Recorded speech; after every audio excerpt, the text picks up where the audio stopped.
Okay, we just opened the sap line from the concentrate tank upstairs. You see the level right now, it's at about 6 inches. And I'm going to explain how this all flows. So from the sap tank, comes down, comes through this pipe, goes into the flue pan area in the bottom, right there. And then it goes, there's a series of small half-inch pipes here, a whole row of them going this way. You can see the ones up top, but there's a row of them going to the bottom. After those fill, it fills up, and then it starts sending sap back through the upper ones. So what that's doing, it's preheating the sap. So the sap comes from the tank, and when this area, the flue area, is boiling, all that hot steam is making all these pipes hot, obviously, before it heads up the stack.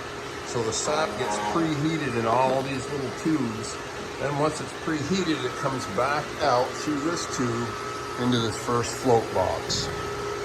And we're getting a little foam here in the beginning.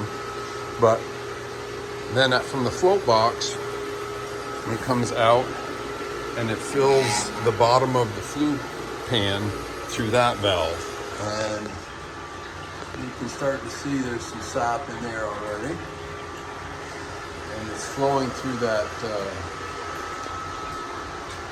pipe on the end there, that 1.5 inch pipe. It goes through the other side. It actually comes back down here to this end and fills from the other side. As it gets hot, it ends up coming around to this side. You see that wand over there? That's the anti-foamer. That's what this unit does.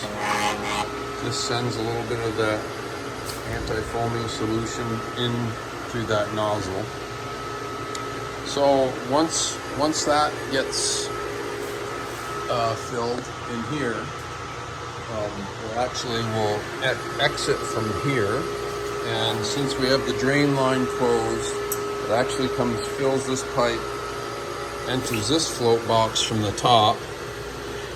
As this float box fills, this rises and allows the sap to come out here. Again, since this valve is closed, the sap will run through here. This valve is closed because we're going to feed the sap from this left side. So the sap's going to run into this first pan, fill that pan, and slowly work its way down and fill that last pan. Now, the temperature sensor feeding this auto draw valve sits right here. And what that is that sits right here in this last pan. So as that reaches the optimum temp for being maple syrup, the syrup flows out of this. Again, this valve is shut off so that it doesn't fill from this side, because you can fill from this side and let it flow across the pans from this side to that side and draw off, or you can fill from this side and draw from the other side. So we're gonna fill from the other side and draw from this side first. So that temperature probe sends a signal back to this, which controls a motorized valve in here.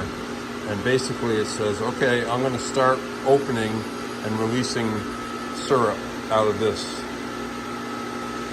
As the temperature of the syrup drops, it'll know, oh, I need to close down this valve. So in the beginning, this will fluctuate back and forth. Once things get underway and everything's settled in and everything's flowing properly, this will just stay at a pretty much steady state, and there'll be a continuous flow of syrup coming out of this line. That goes into these tanks, where we'll add the DE, which is the filtering agent. That goes into the tanks. We'll stir that up. And then these valves here control the valves in the bottom of each one of these 3 individual sections in this, call it a sink.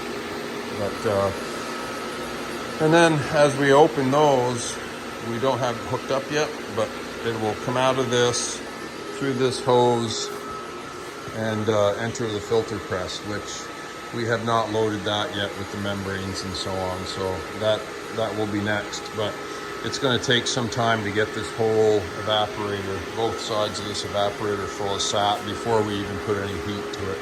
And you can see the foam down there. It's foaming up pretty good coming in. So more to come once we're ready to turn the heat on.